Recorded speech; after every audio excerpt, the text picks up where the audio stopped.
Do you want to put your first slide up? I'm actually not using slides for this. I'm going Oh, to walk right through oh, the website. beautiful. Yeah, yeah.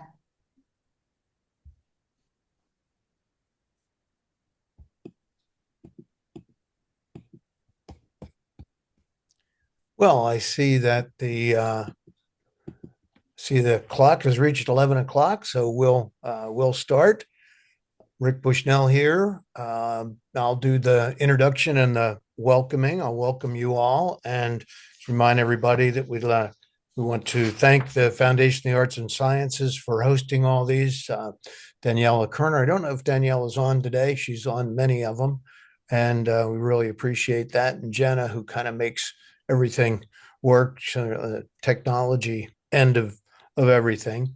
So I always remind people that since the foundation does host these, if you want to help out, consider joining the foundation. There's so much that's going on, and it's a very worthwhile organization. But then also has many other activities that go on throughout the year, and we'll be getting into the spring and summer and tennis and all the different things that are going on up there. So we want to think about that. And I'll also remind everybody that the marsh is there 24/7.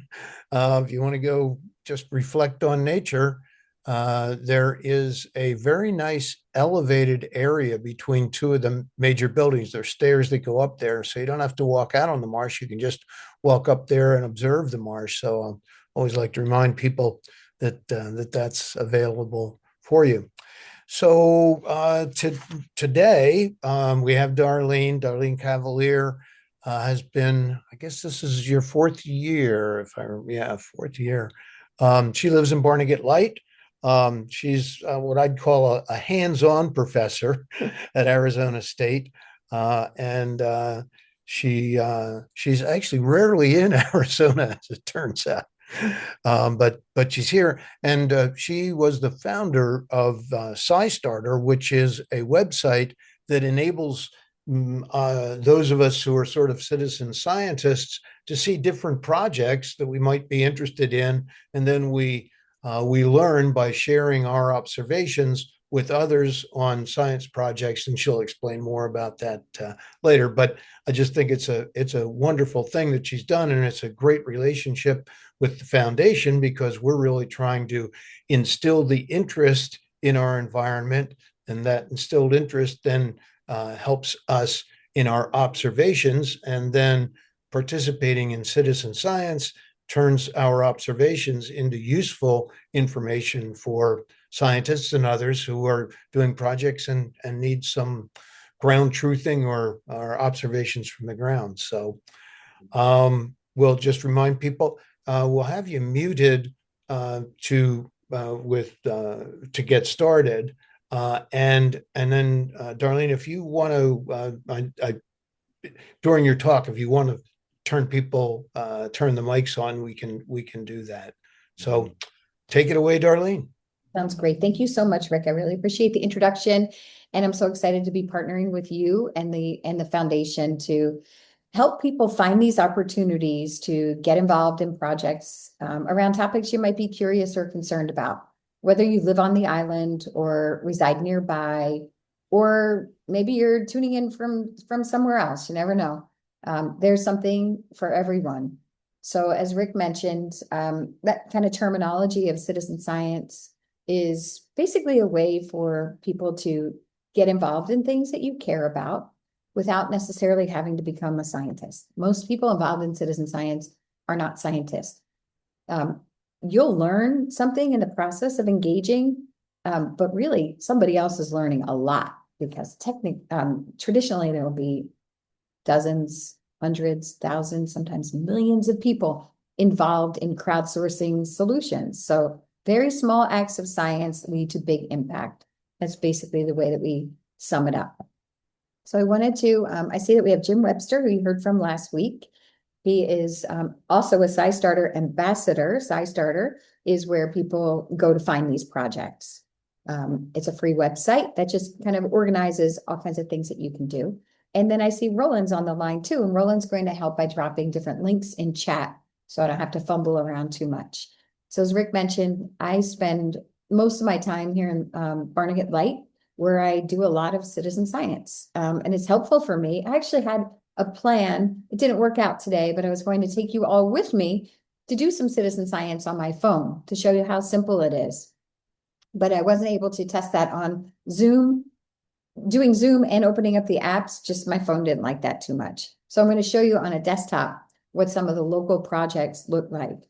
And we're going to start first by, I'm going to share my screen here. And I will take you to this page. And Roland, if you can drop the Long Beach Island Foundation link in chat, you're all welcome to peruse this site.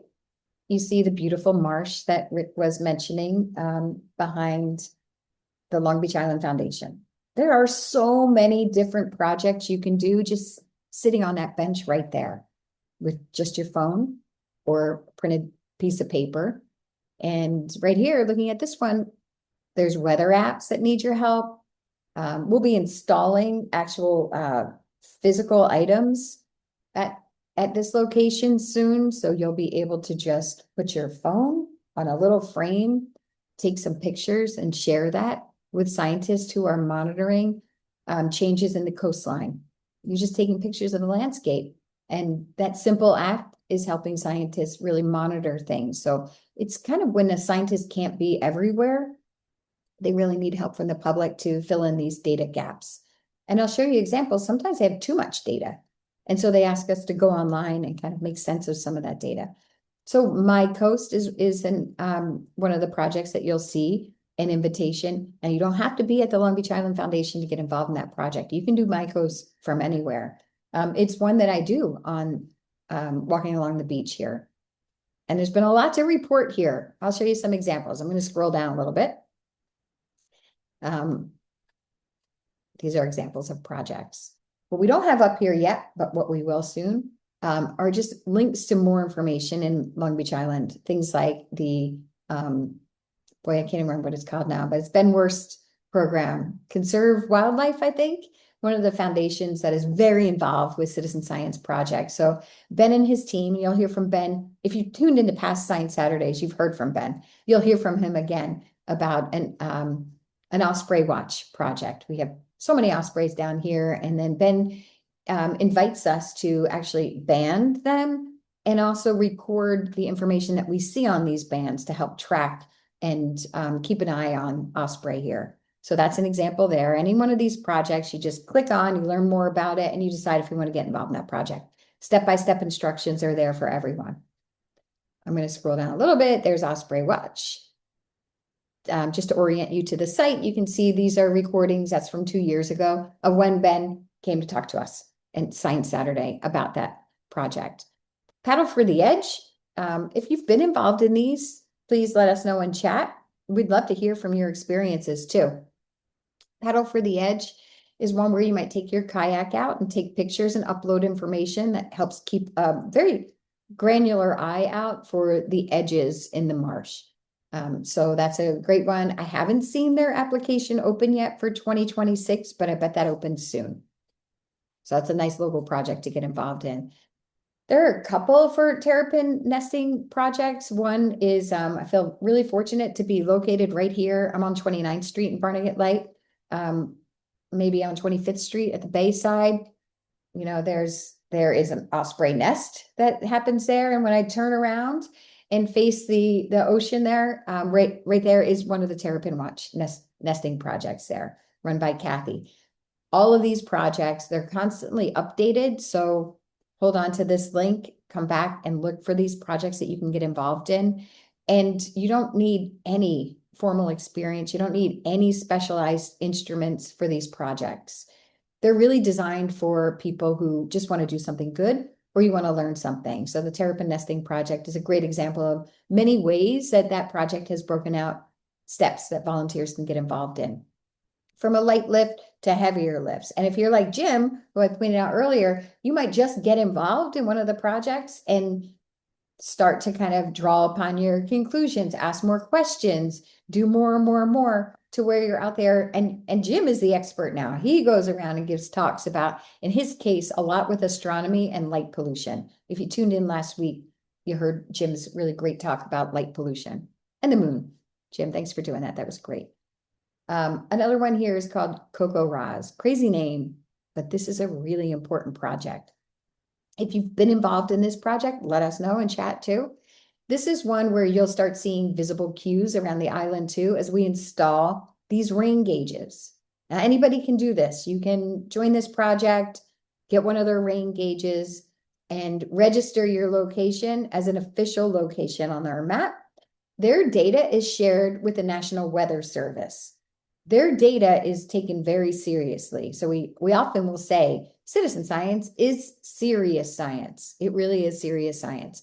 So in this case, as often as you can, ideally, if you can every day, a lot of the 48,000 volunteers in this project do get involved in every day. You just go and you see how much precipitation is in your rain gauge, and you log that on their website, and you dump out your gauge and you put it right back in the center again. Zero is also an important indicator. Zero data, that counts. Didn't rain.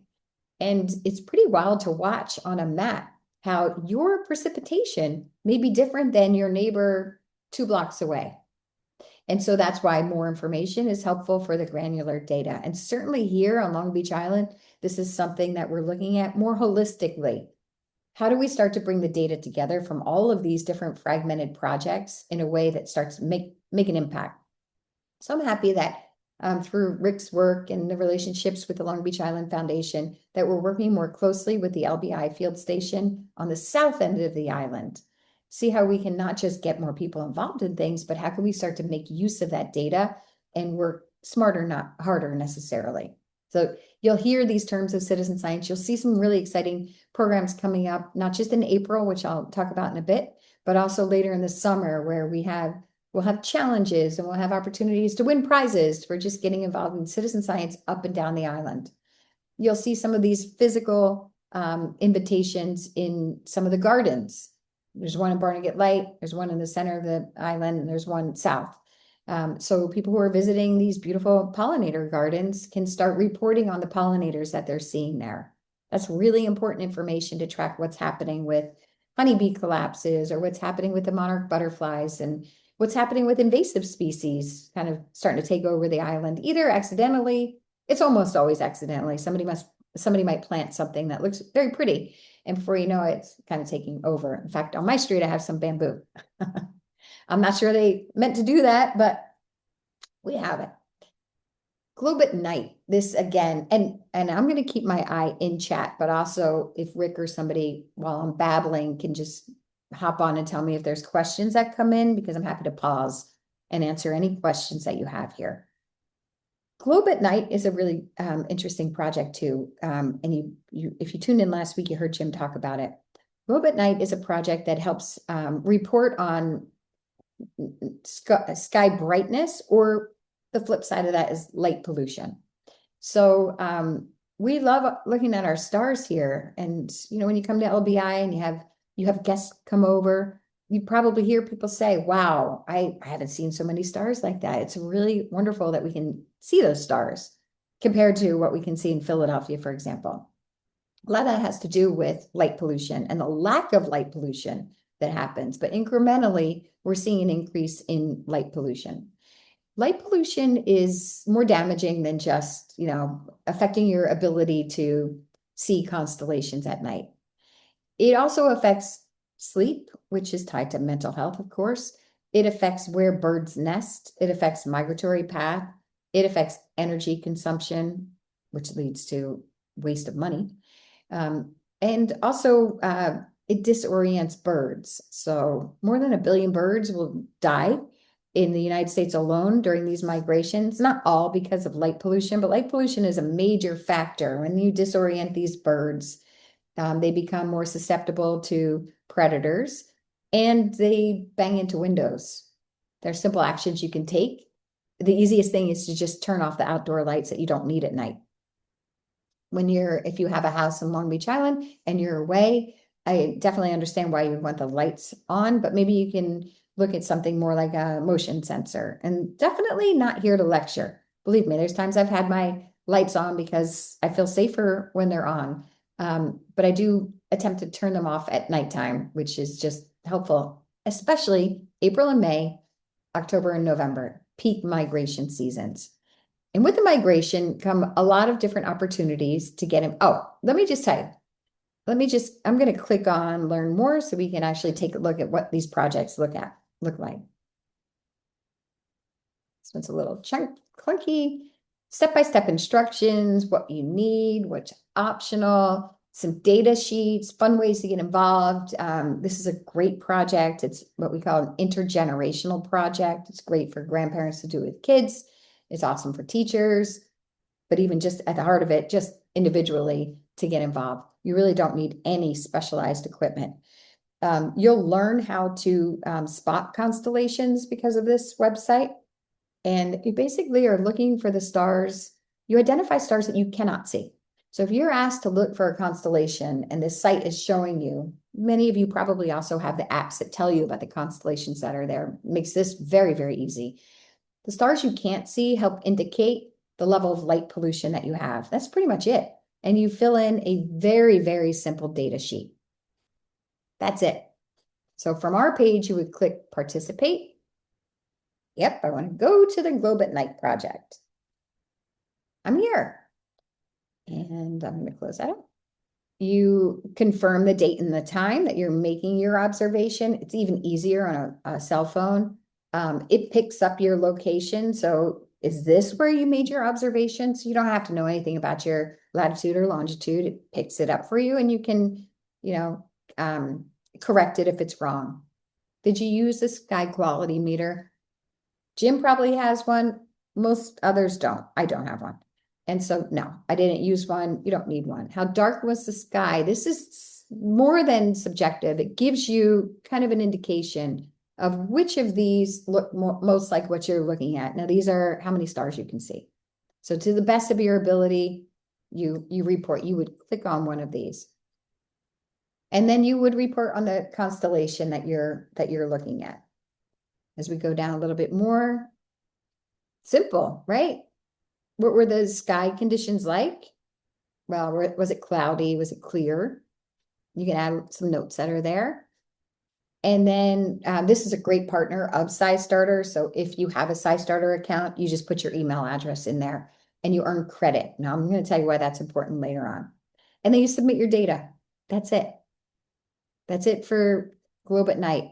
And this project, because of this project, over time, researchers who have used this data, they've reported way more increase in light pollution than anybody imagined. It's almost 10% a year, and it's picking up speed. It's not getting better. It's actually getting worse. So there's been some published papers. You'll see them on that website where the alarm bells are being sounded. And it's kind of helpful because it points to a map of where it's worse. The thing that we love about this project is it doesn't help to identify a problem without helping to identify some solution. So I mentioned just turning off the lights. It gives more indicators and resources on how to talk to your neighbors about it, maybe how to, if you're involved in Girl Scouts or Boy Scouts, how you might make this part of your Gold Award or your Eagle Scout program. There's just ways to really mitigate this and make a very big difference locally. Okay, let me see if I can get back to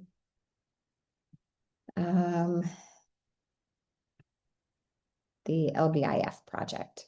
There we go, Science Saturday. That's kind of the home base for this. LBIF, that link at the top that Roland can keep sharing. All right. And if there are other projects that I'm scrolling through here that you'd like to see some step-by-step instructions like I just did, please also put those in chat. And then if Rick or somebody can holler out what they were, because I can't see chat from here, that would be great. This Globe Observer project, that's a free app. And even though right here we're talking about the mosquito habitat mapper, Globe Observer, I'm going to click on this. We're not going to go to the app for this.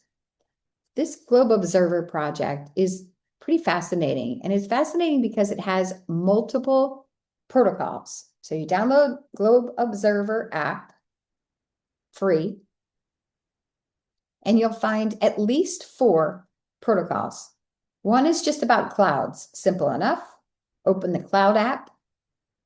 Pictures are shown to you, just like I showed you with Globe at Night, where it kind of has images. What are you looking at? And in this case, let me actually see if we can find that. I may have to come back to this one for the cloud app. This one is focused on mosquitoes because we had some issues with mosquitoes down here. But let's see if I can go. This looks like it's going to be the mosquito one again. Clouds.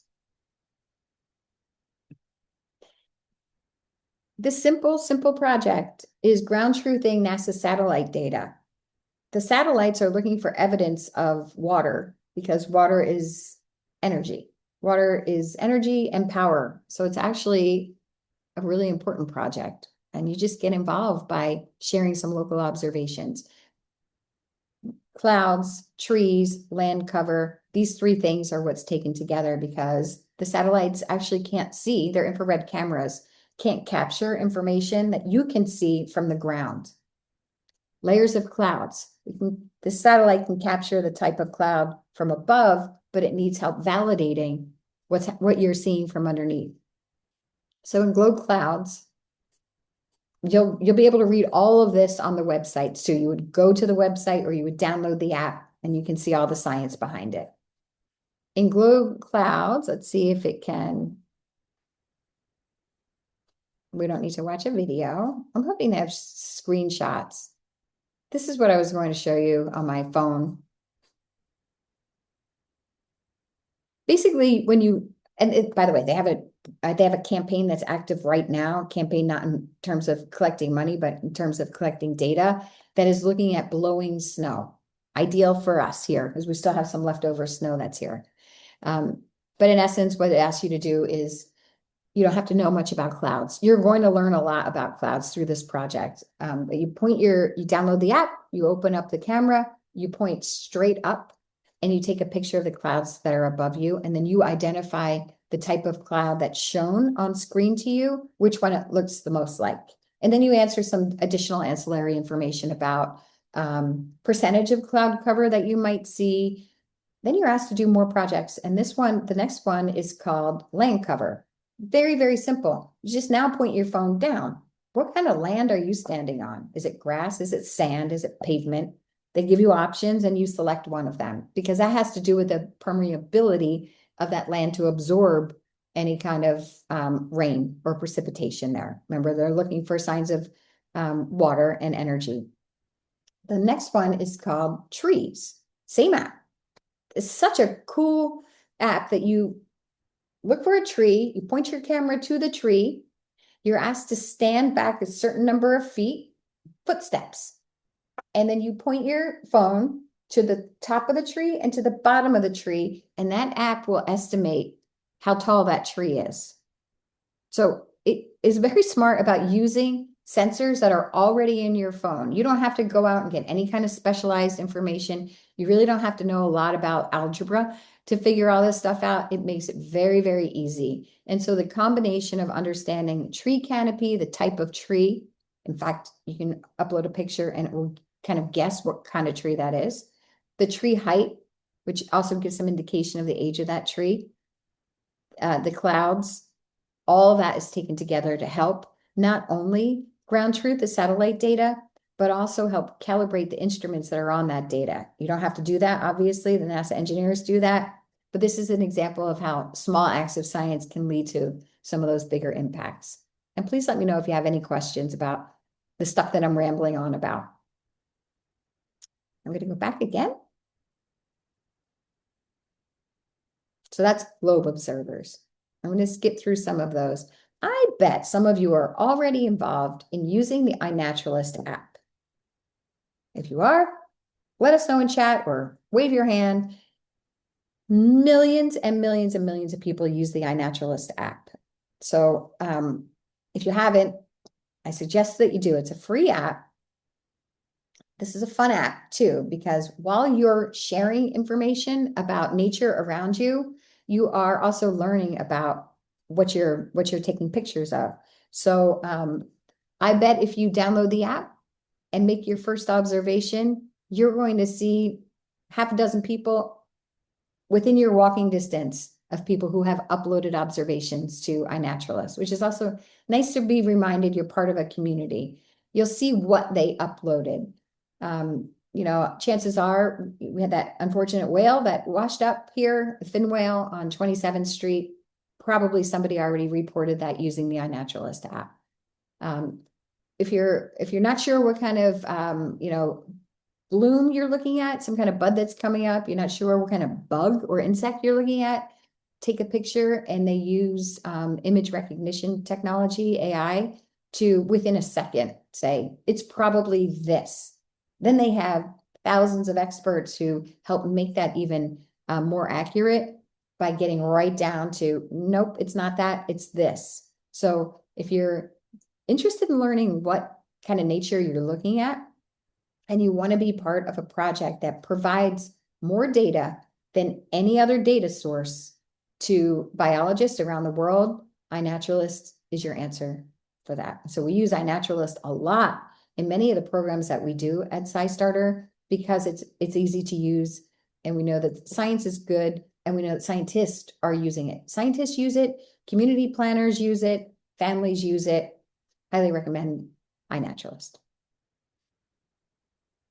I'm going to skip down. I mentioned MyCoast a little bit. I mentioned that there's a New Jersey version of this, an instance of MyCoast that is specifically for New Jersey. In a couple of weeks, we're going to hear from Amanda, who will come in and talk to us more about MyCoast and how the data is used to help inform important decisions that happen, policy, science, budgetary. So MyCoast aims to look at the changing coastline. I've used it to report odd occurrences in floods. You can use it for storm damage. The more data that is uploaded through MyCoast, the better it is, because then the decisions are representative of a variety of stakeholders, you, me, others, people who are actually seeing things with their own eyes. That's why these different types of apps and this kind of collective impact matters here. MyCoast, let's see. Again, sorry, this should have been done on my app, but just didn't work out as planned. And I'm not sure why it's switching back and forth. It should just get you right to the project. But let's see if we can just see what their website looks like. This one, definitely you want to use MyCoast, their free app. It just makes life a heck of a lot easier. Each time that you open up the app to add more information, it builds on what you did last time. And also the nice thing about this app is that it also warns you when there might be flooding occurring, unusually high tides predicted. So it acts both as a data collector and also as an early warning for you too. So they're looking at the changing coastlines. 20,000 people. I bet that's a lot higher now. Let's see if I can move and we can get a look at New Jersey.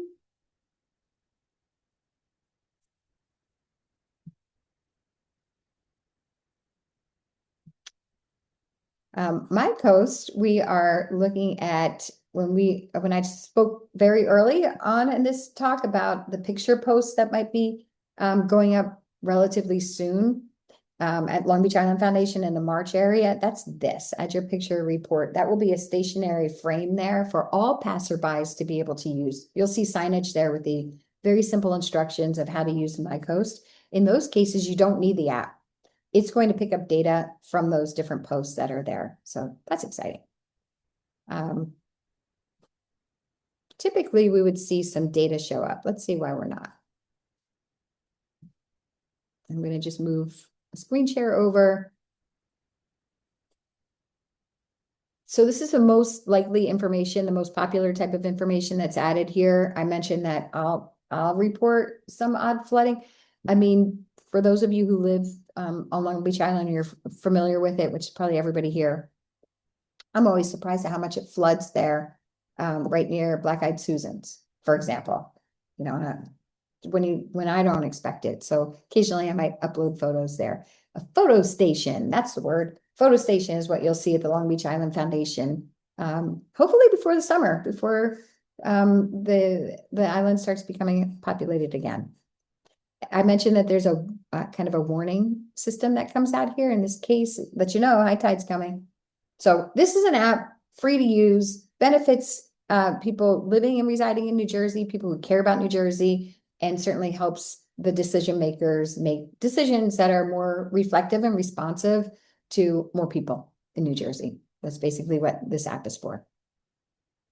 Let me jump back. Again, any questions, please put them right into chat and just let me know if you see some here. There's a couple. There's Happy Whale, although Roland, I think there's another whale project. Do you want to put that in chat if you haven't had a chance to add it yet? There's another whale project that I recommend. Happy Whale too. I just haven't used Happy Whale in a while, but it's not often, thank goodness. It's fairly rare, but the fin whale, there it is, whale alert. The fin whale is one that, if you see a live whale, a whale in distress, or unfortunately the passed away fin whale, the dead whale, this is where you can report it. And let's see. Even if you're not actively involved in sharing data, these are nice projects to go look at the data that has been collected. So that's typically what decision makers do. Curious people, scientists, they come and they get that data. Simple as this. Just vessel strikes or leading cause, so you can learn about what's happening too. I'm wondering if my report of the fin whale is listed here. We're going to see. Oh. No, not that I can see here. Probably in the app. So anyway, let me get back to projects. Let's get back to Long Beach Island Foundation. And I'm going to take a pause because I feel like I've shown a lot about different projects. Every project that's listed is one that you can do from the area here. More generally, conserve wildlife, that's who you'll hear from Ben Wurst later on this month, and I'm sorry, later on in the speaker series. And then Angela, we'll hear from Angela about the LBI field station down in Holgate too. So part of this talk is also about April, which is Citizen Science Month. It's led by SciStarter with a lot of different partners. It's actually a global event that really just shines a light on these opportunities and the citizen scientists who are doing great things. Talks more about a lot of the outcomes that have happened so people can understand that you're not just volunteering for the heck of it. You're really truly making a difference. In celebration of America's 250th birthday, happy birthday, America, we have a challenge in April that's called 2.5 million acts of science. That's how much citizen science happens, and that's through SciStarter. That's only one platform. I just showed you a whole bunch of others. In April, we will have 2.50 million acts of science that happen. Anytime you upload data, that's an act of science. Anytime you analyze data, we didn't really get into those projects yet. In essence, when scientists have too much information, it's put online. Things like images from the Hubble telescope, the way too many images that came through the Hubble telescope, then the limited number of professional astronomers would be able to go through. So they open it to the public with very, very simple instructions. Look for this. Let us know when you see that. You don't have to have any prior experience with this either. So that's when you classify data. There's projects. I'll show you. During April, 2.5 million acts of science. Get involved. This will go way up. We always get nervous. Don't we, Roland? We get nervous halfway through when we're not halfway there. But we'll make it. 31 days. If you go to this website, and maybe Roland, you could put that link in chat. You'll find more information about Citizen Science Month. Share it, get involved. It's fun. It's important. It's good work. You can learn how to host or support an event. If you're here and you're part of the Girl Scouts or Boy Scouts or some community organization, a museum, a library, a school, host an event. All you're doing is getting people together to do these projects, any one that you want. We describe what an active science is, how to participate, report, and share. I just gave you some examples. There's even easier ones that you can do throughout the month of April. Last year, we had 500,000 volunteers and we had 3 million acts of science. That's how we pretty much know we're going to hit 2.5 million acts of science. It seems a little weird to slide back a little. However, because it's so focused on America's birthday, we're pretty sure we won't have maybe as much enthusiasm globally, but that's okay. We're going to focus a lot on America to get this done. Now, let's take a look at acts of science. Let's see what we're talking about with this. Acts of science are pretty fun because these are weekly events. And every week in April, we're going to focus on a different project. And all of these projects have one thing in common. They don't involve an app that you have to download. And they are designed for you to hop online, hop on Zoom, and be able to join us for a 2-hour event. And we're all going to do the same project at the same time. So we'll have the project scientist who leads that project online with us, and they'll be describing who they are, why the research is important to them, and exactly how you get involved. So if you have questions that come up along the way, you see something, you're not sure what you're looking at, this is a very rare opportunity to ask that scientist directly. That's what these events are about. So we're going to work with a NASA scientist on April 2nd, 2 different times. This is offered. Both are live. In other words, it's the scientist and us there in real time. One's at 2 p.m., one's at 9 p.m. Eastern time on April 2nd. We're going to get involved in a project that looks at the weather on Mars. And why would this be important? Well, there's a lot of effort underway to be able to send people to Mars. Understanding the weather conditions there, pretty important. So in this case, you'll be looking at a lot of satellite data and images of weather on Mars, clouds on Mars. What do they look like there? And how do you start to tell the difference? I mentioned the NASA Cloud Project here in the United States, on Earth. There's a version of that on Mars. And so that's a really awesome one. Obviously, you don't have to travel to Mars to get involved in that one. So join us on April 2nd, and we'll do that project together. April 10th, this is kind of interesting too. This is a different type of project. This is, if you know how to read handwriting, this project is for you. The Lost Art of Handwriting. We're going to work with Smithsonian archivists and scientists who need our help transcribing handwritten records from Voices of Freedom. But the Freedmen Bureau, they have all these handwritten records that they're digitized in the fact that they've been scanned, but they actually need to be transcribed. And so we transcribe these records from post-Civil War and how, Smithsonian calls it Unlock History. That's a different type of crowdsourcing project offered on April 10th. Again, 2 times, 2 p.m., 6 p.m., register for free. We recommend registering soon so that you don't forget about it.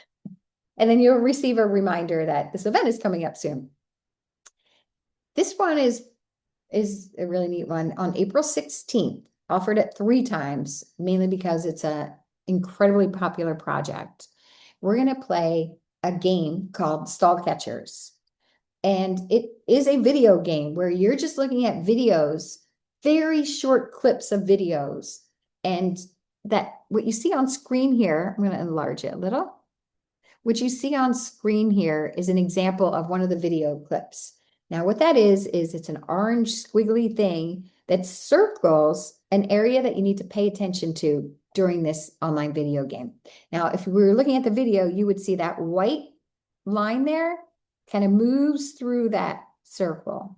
And if you see that white line stop, and there might be a black gap, and then it starts again, that indicates something is blocking it. So there's a stall there, because what you're looking at is a blood vessel in a mouse brain. And that mouse was inflicted with Alzheimer's. Researchers at Cornell asked people to help them sort through hours and hours and hours and hours of data, these ultrasound videos, to look for stalled blood flows or flowing blood flows within the little orange circles. So in other words, you don't have to sift through everything. It points to what they want you to look at, and you just click a button that says stalled or flowing. And 10 people need to see and say the same thing about that little tiny video clip for it to be considered research quality, research grade data. This project that we all did together, again, it's called Stall Catchers. We did this in 2019 with a whole different data set with Cornell. In the weekend that we did this project, the number of data points that were analyzed was the equivalent of that Cornell team working for 3.5 months. That's how important your efforts are for this. So what's happened is, as a result, and it takes time, research takes time, they've been able to try out different drugs, and some of them have indicated memory being restored in the mice that have been afflicted. So this will be an entirely new data set coming online that they need our help with.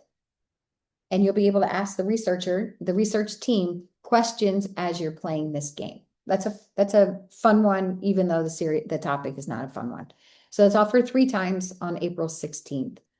April 22nd is Earth Day.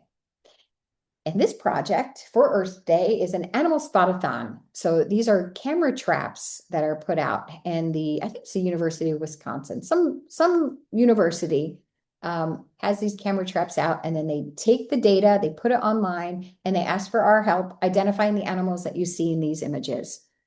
Thousands and thousands and thousands of images online. And so they need our help. This is a really fun one. It's offered again at 2 times, 11 a.m. A lot of schools will be participating in this one because it's their Earth Day activity, but it's also offered in the evening. So if you want to get involved individually or as a family, it's fun. Hop online. You don't have to be on camera. You don't have to have your voice on. If you do, that's great.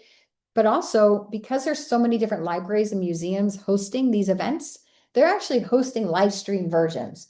So I'm going to go over to the Surf City Library and see if they're going to want to host one of these, for example. And all they do is they bring the people together and they provide a large screen and audio.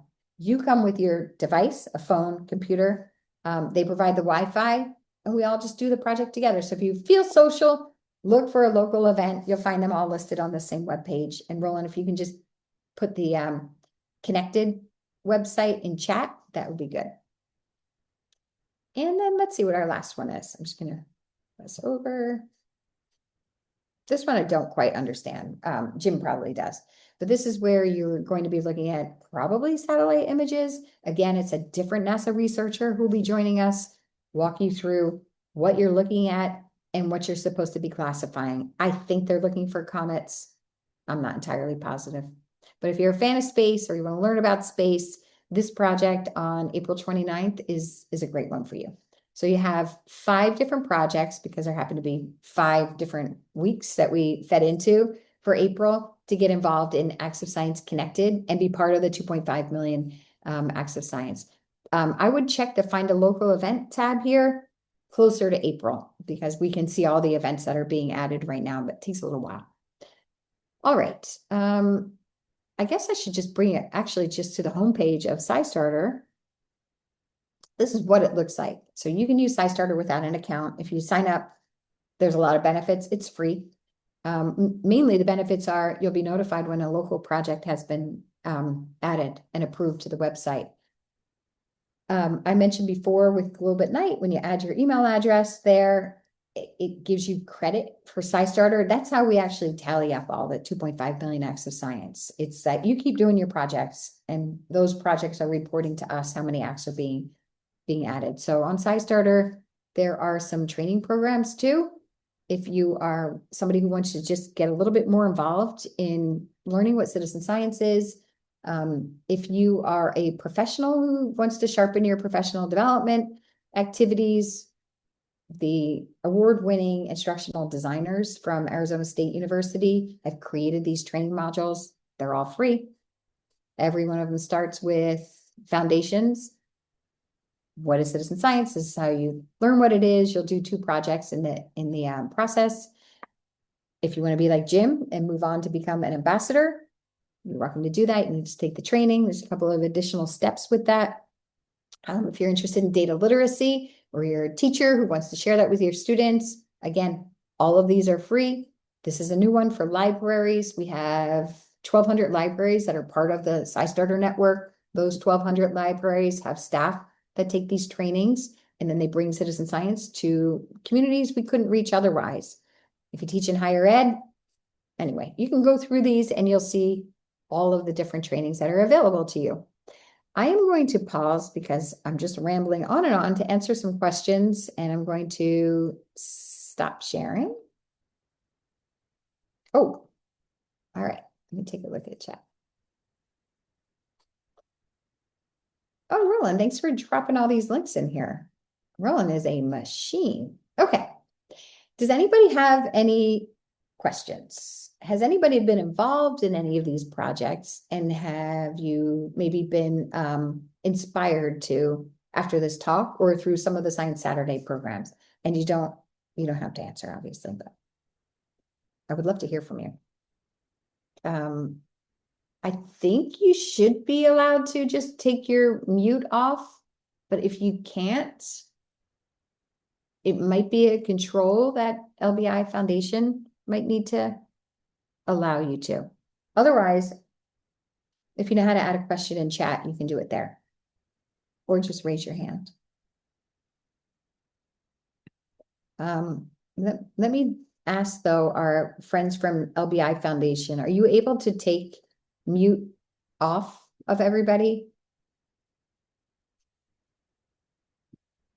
And you'll have to put in chat too, because I know our LBI Foundation host had a problem with her mic. And I'm so sorry if you're trying to say something, anybody.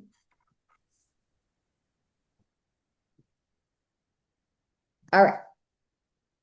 Any questions? Put them in chat. If you know how to raise the hand using one of these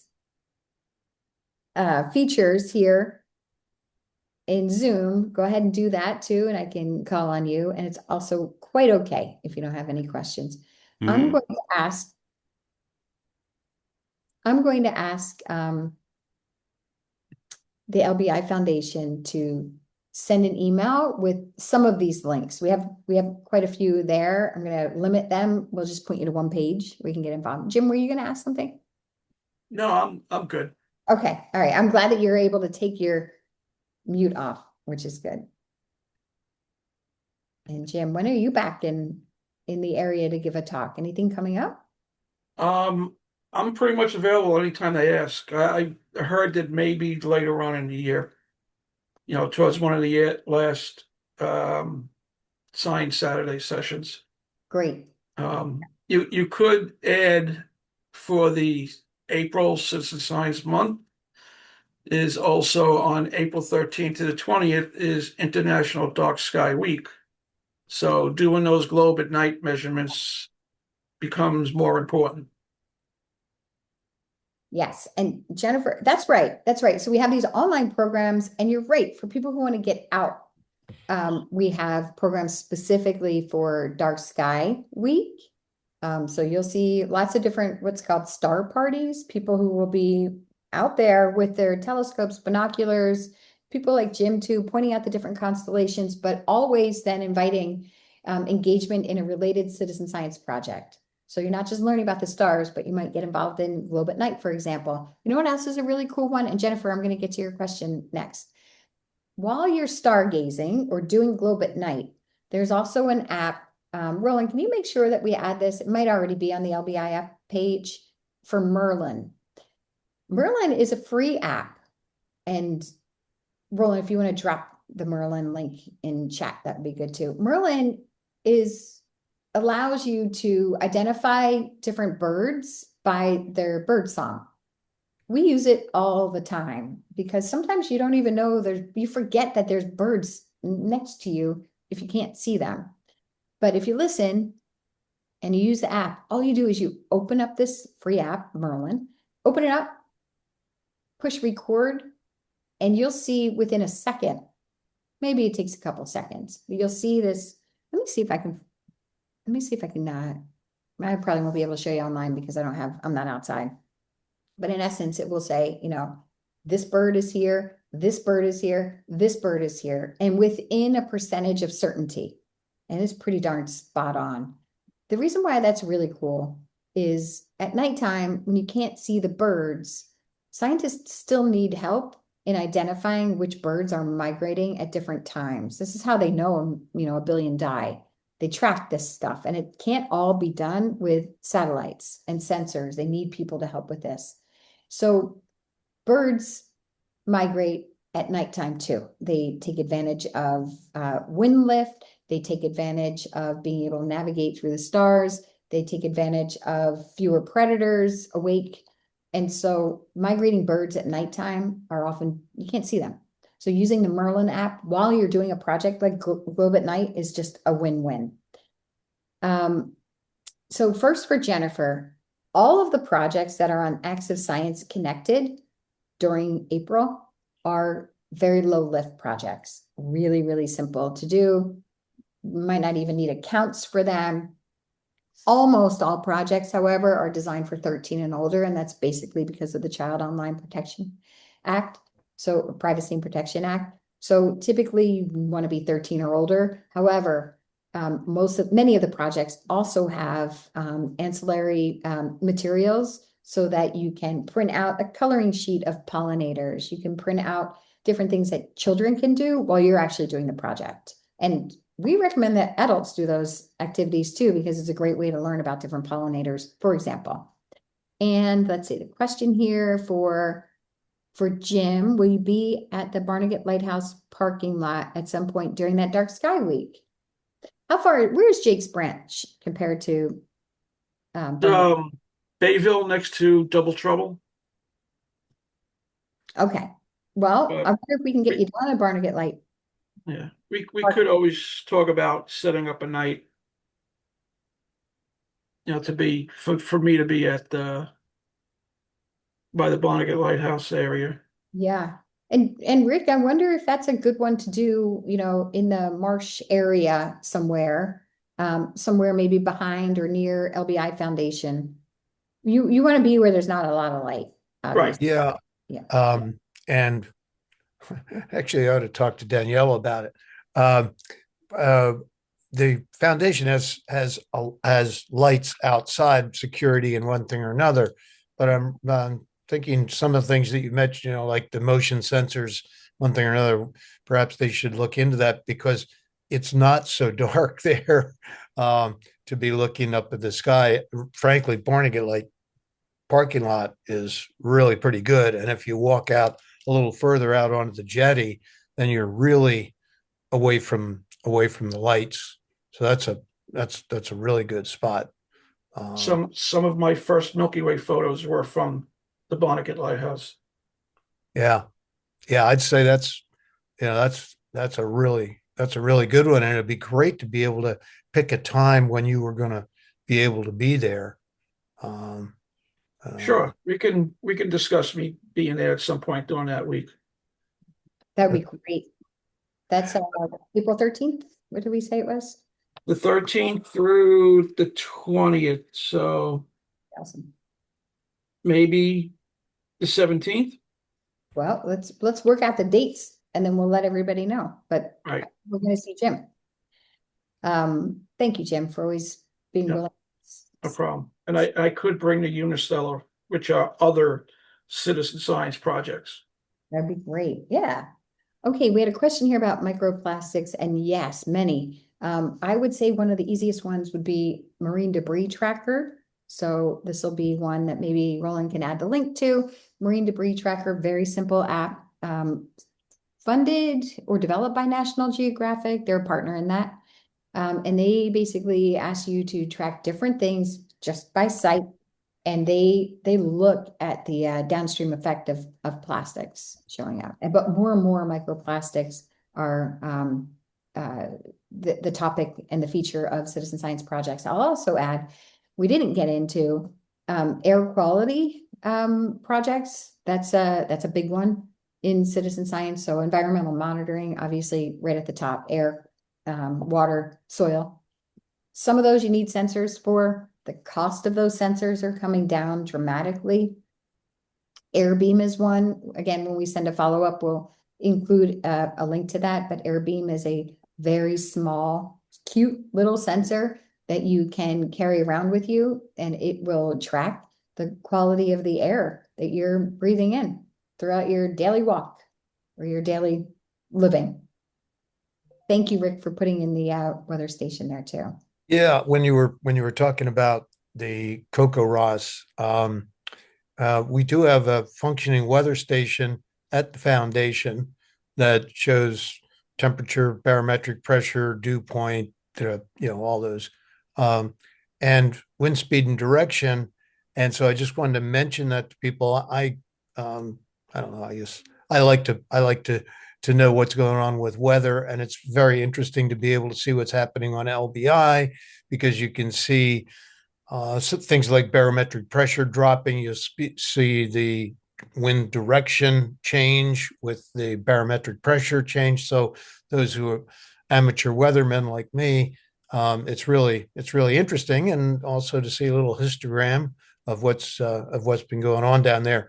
So we also have a marsh camera out on the marsh, but it's not operational right now. And so they're redoing the website at the foundation. And when they get some changes made, we'll be able to once again have what we had, which was the webcam showing you visually what's happening out on the marsh, and then the weather station to be able to check on that. And that weather station is part of what they call Wonderground, which is a weather reporting network all around the world, certainly in New Jersey, and more stations have been added. So those of you who are interested, you can see what's happening in Holgate and what's happening in Barnegat Light, and the difference in wind speed, direction, barometric pressure, temperature, and all those things. So I just put it out there as a link because this is a great list of links that you got going here. So many. Yeah, we'll try to consolidate them. And Richard, that is a very good question. No, I don't have any updates, but does anybody have any updates on bird flu and the dying birds? I don't either. Good. That's a really good topic. Maybe we can get somebody to give us a little update or put that in one of their talks, upcoming talks, because I bet some of our upcoming speakers will have data.